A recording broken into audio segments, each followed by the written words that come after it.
Hello everyone and welcome back to your favorite channel, The Side Effect. I am your host, Evans Domond. I know it's been a while and I do apologize for that. But I have been working on a lot of things, including real estate, things that will benefit you, and that's what we're going to talk about today. I know many of you are hesitant to buy a home today because you're not sure. It's a crazy market out there, especially if you live in the state of Florida. I'm going to give you some tips to help you make a decision that will be best for you. So let's get right to it. I understand the fear, guys. I know a lot of you are on the fence and you're not sure whether it's time for you to buy a home now or wait later for the market to crash. Because every decade or so, there's a market crash leading to a more affordable housing. On the other hand, I compare market crashing to hurricanes. And the severity of a market crash can be compared to categorizing hurricanes. For example, the 2008 market crash was like a Category 5 hurricane. I can guarantee you that that's not going to happen again. I'm going to give you 3 reasons where you can see for yourself that will not happen again. And if there's going to be another market crash, it's going to be more like a tropical storm or a Category 1 hurricane. The main reason, and reason number 1 why the market crashed in 2008, is because there were many different types of bad loans, crazy loans out there. And one of them was stated income.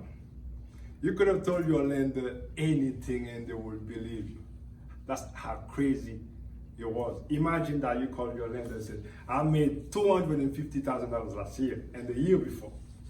With a good credit score, that's all you needed to buy a house. Basically, I'm telling you, if you had a pulse and a good credit score, you could have bought any home you wanted. Here we go with reason number 2. Between President Trump administration and President Joe Biden administrations, there is over $3 trillion floating out there, giving people access to all types of money. That includes the stimulus checks, child care credit, not to mention many sponsored government loans out there. On top of it, there's plenty of jobs opportunities out there that people can find if they need supplemental income, if they're running behind on their mortgage payments. There is also $45 billion available of the stimulus money for homeowners, renters, and investors in case they run into foreclosures or evictions. Furthermore, if President Joe Biden gets his infrastructure bill to pass, that's gonna add at least another $1 trillion to the economy, which will lead to a lot of good paying jobs. In return, more people will be qualified to buy a home. That will add more pressure to the housing market. That is reason number 2. Let's go for number 3 right now. Are you ready? 2008 market crash. The 2008 market crash. I'll say about 9 million people lost their homes. 9 million people.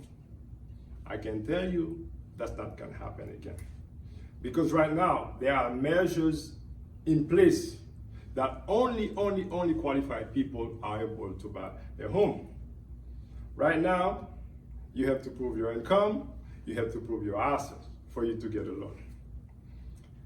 I understand that many of you want to wait to buy a home. Well, waiting to buy a home may not necessarily benefit you because of the financing aspect of it. If you buy in cash, it's a different story. But if you're gonna fight for a loan, you need to hear what I'm about to tell you next. So I'm gonna go to my board to show you some numbers, then you get to make decision for yourself. Coming right back. So you're still on the fence, huh?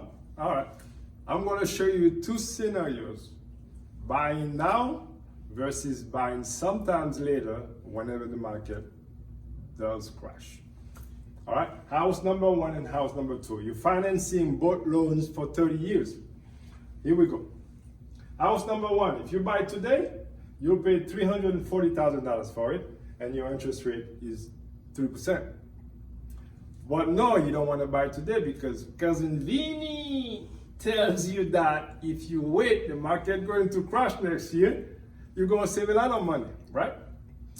Lucky for you, the market does crash, right? Next year comes, you save $40,000. That's about 12%.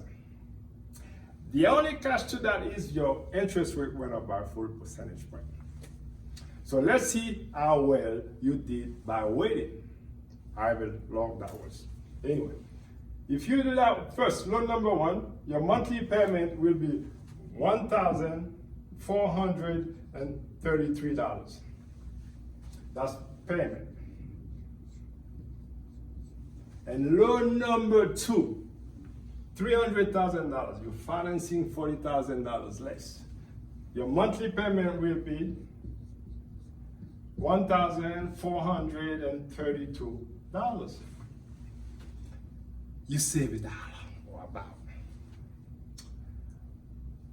You didn't do too bad. But let me tell you this though. Your monthly payment consists of two portions. The interest, that's the portion you pay to the guy that lends you the money.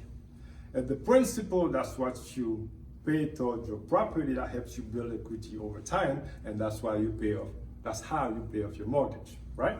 When you make your first payment, $1,433 of loan number one, $800.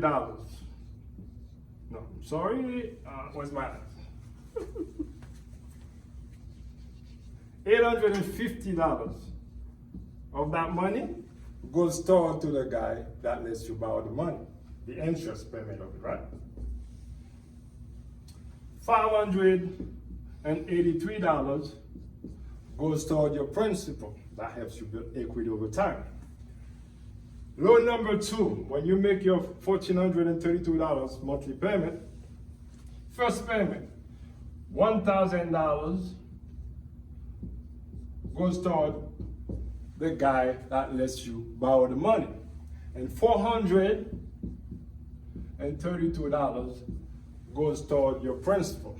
As you can see, you're already paying more interest on loan number two than loan number one. If you carry both loans for 30 years, loan number one, you pay $176,000 worth of interest. Loan number two, you pay $215,000 worth of interest. As you make your monthly payment, each month you make your payment, about $1.50 to $2, your interest will be lowered by. And then your principal will be increased by. As you get closer to the end of the loan, you pay more principal than interest. But indeed, if you carry both loans for 30 years, this is what you'll be paying on interest in both of them. And I know you saved $30,000, $40,000 at the beginning of the loan. If you take 176 out of 215, you'll have about $39,000. The money you saved at the beginning, you still ended up paying for it at the end of the loan. So you delayed your purchase for sometimes without really having any savings. You catch me, I'm breathing? Here's what I can tell you, and then it's entirely up to you. You don't want to use it just for real estate, also for personal life. After every storm, there's a crash, because earlier we compared hurricanes with the market crashing. Sometimes the cleanup is more expensive than the storm itself.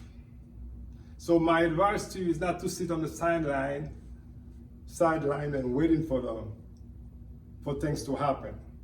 Sometimes all you need is a good partner to help you navigate through the storms. That's where I come in.